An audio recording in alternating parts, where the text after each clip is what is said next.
எனக்கு கொடுக்கப்பட்ட நேரம் நெருங்கி கொண்டிருக்கிறது. இன்னும் ஒரு 5 நிமிடம் உண்டு. 5 நிமிடத்தில் நான் என் கடமையை முடிக்கிறேன். என்ன காரணம்னா, நான் ஆல் இண்டியா ரேடியோவில் வேலை செஞ்சவர் 11 வருஷம். ஆல் இண்டியா ரேடியோ சென்னை வானொலி நிலையம் அப்படின்னு ஆரம்பித்தோம்னா, இத்துடன் இந்த ஒளிபரப்பு முடிவடைகிறது, வணக்கம் அப்படின்னு முடிக்கணும். கரெக்டாக முடிக்கணும். 1 செகண்ட் கூட தாண்டக்கூடாது. 1 செகண்ட் கூட தாண்டாது. ஆளை கடத்துறவனை கூட மன்னிச்சிடலாம், நேரத்தை கடத்துறவனை மன்னிக்க முடியும்.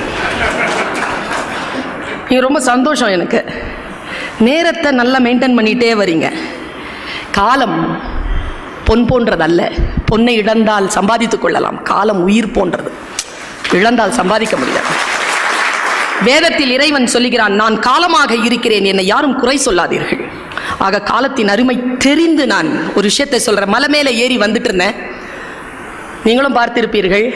எத்தனை பேர் குரங்குக்கு பொறி போட்டீங்க? எத்தனை பேர் உங்கள் கையில் இருக்கிற பழத்தை குரங்கு கொடுத்தீங்க? நிறைய பேர் கொடுத்துருப்பீங்க. ஏன்னா அன்பு. ஒருத்தர் சொன்னாருங்க, மலை ஏறுகின்ற பொழுது, சுற்றுலா இடங்களுக்கு போகின்ற பொழுது குரங்குகளுக்கு எதையும் கொடுக்காதீர்கள். ஏன் என்றால், குரங்குகளின் இயற்கை இயல்பு மாறி போகிறது. அவை மரம் ஏறுவதோ தானாக உழைத்து பழம் பறித்து சாப்பிடுவதோ தெரியாமல் மனிதர்களைப் போல சுற்றுலாக்களின் முன்னால் அவர்கள் கையேந்தி பிச்சை எடுக்கிறார்கள். பார்த்திருக்கிறீர்களா? நாம் அன்பு என்கின்ற பெயரிலே செய்யக்கூடியது எல்லாம் பல நேரங்களில் அநியாயமாக இருக்கிறது. இதை ஒரு தலைவன் சொல்லி தர வேண்டாமா? யாரோ சொல்லி தந்தா தானே தெரியுது. ரொம்ப பசியோட ஒருத்தன் வந்தான். ஒரு ஆள் வேர்க்கடலை சாப்பிட்டே இருந்தாரு. மயங்கி விழற மாதிரி இருந்தான். கைப்பிடிச்சு உட்கார வச்சாரு. பசியான்னு கேட்டார். ஆமா, நான் ஒரு பிடி கடலை கொடுத்தார். கடலை சாப்பிட்டு அவரை பார்த்தான். ரொம்ப நன்றி, கொஞ்சம் தண்ணி கிடைக்குமா என்றான். தண்ணீர் அதோ பைப்பில் வருது, போய் குடிச்சுக்கோன்னார் அவர். தண்ணீரையும் எடுத்து கொடுக்காம முட்டாள். பசிக்கு சோறிடுதல் புண்ணியம், அவனை சோம்பேறி ஆக்காமல் பார்த்து கொள்ளுதல் டபுள் புண்ணியம். ரொம்ப உறுதியா இருக்கணும் நாம இந்த விஷயங்கள்ல. பல நேரங்கள்ல நமக்கு தெரிய மாட்டேங்குதுங்க. அன்பு என்கின்ற பெயரினால் இதுதான் சேவை என்கின்ற. நான் சொல்லுகிறேன், ஒவ்வொரு சமூகமும் தன் கடமையை சரியாக செய்கின்ற பொழுது சேவைக்கு வேலையே இருக்காதுங்க. கடமை தவறுகின்ற சமூகத்திற்கு தானே சேவை தேவைப்படுகிறது. யோசித்து பார்த்தால் ஒரு பேருண்மை தெரிகிறது. கடமையை செய்தல், கடமையை செய்தல் என்பது என்ன? நான் இந்த ஒரு செய்தியோடு நிறைவு செய்கிறேன். எது தொண்டு? மிகப்பெரிய சமூக தொண்டு தெரியும். என்ன தெரியுமா? ஒருத்தன் யோகா பண்ணிட்டே இருந்தானா, அவன் நேரம் அந்த குரு கிட்ட கேட்டான், சுவாமிஜி நான் யோகா செஞ்சா சந்தோஷமா இருப்பேனா? சுவாமிஜி சொன்னார், நீ கரெக்டாக யோகா பண்றன்னா உன்னை சுற்றி இருக்கிறவங்க சந்தோஷமா இருப்பாங்க. இவ்வளவுதான். யோகம் என்பது வேறு ஒன்றும் இல்லை, கடமையை செய்வது. தியானம் என்பது வேறு ஒன்றும் இல்லை, கவனத்தை சிதறடிக்காமல் அந்த வேலையில் முழுமையாக இருப்பது. இப்போ கூட நான் பேசிட்டு இருக்கிறேன், நான் பேசுறதை கேட்காம நிறைய பேர் வீடியோ பிடிச்சிட்டு இருக்காங்க, யாருக்காவது போட்டு காட்டுறதுக்கு.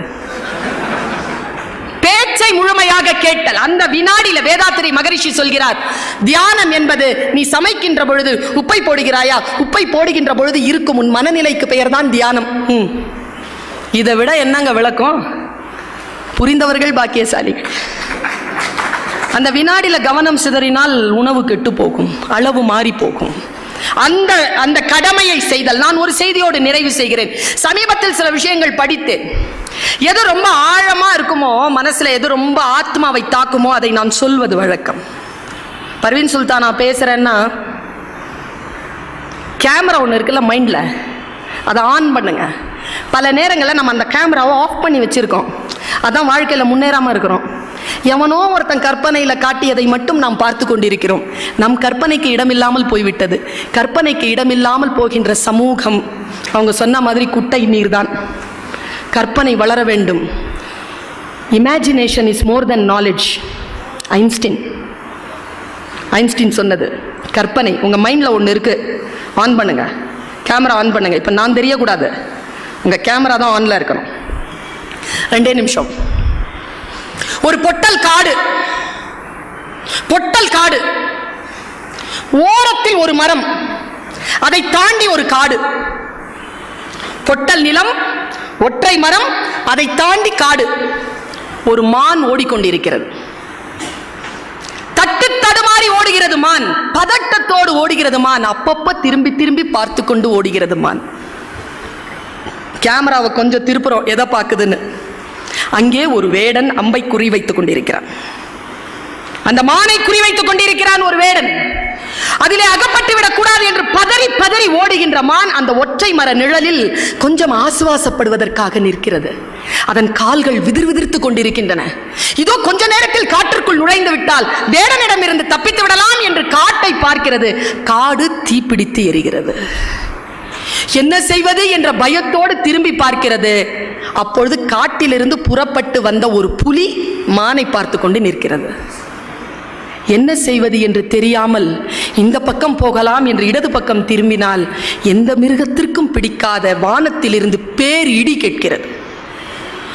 அந்த வினாடியில் அது காலெல்லாம் நடுங்க யோசிக்கிறது. அதனால் அடுத்த அடி எடுத்து வைக்க முடியவில்லை. காரணம், அது பிரசவ வலியில் இருக்கிறது. இவ்வளவு சூழல்.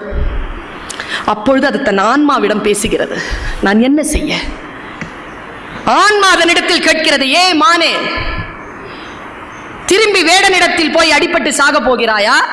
எரிகின்ற காட்டிலே போய் சாக போகிறாயா? அல்லது புலிக்கு இரையாக போகிறாயா?